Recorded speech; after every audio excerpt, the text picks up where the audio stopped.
In today's video, I will walk you through how to ban a user from a Telegram group.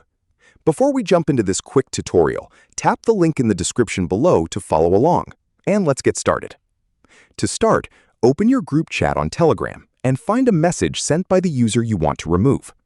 Right-click on their message bubble to open the context menu. Select Delete Message. A prompt window will pop up asking what you want to do with the user. Check the box that says Ban or Restrict. Hit Confirm and they are instantly barred from re-entering the group using that account.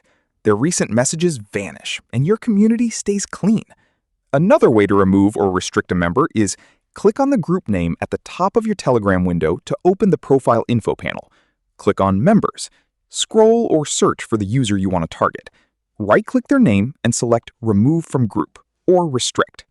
If you need to view or lift past restrictions later, you can head back into your group's settings, navigate to Permission, then tap Exceptions, and manage your ban list safely.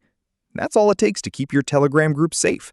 If this tutorial helped you lock down your community management, hit that like button, subscribe for more technical guides, and drop a comment below if you have any questions.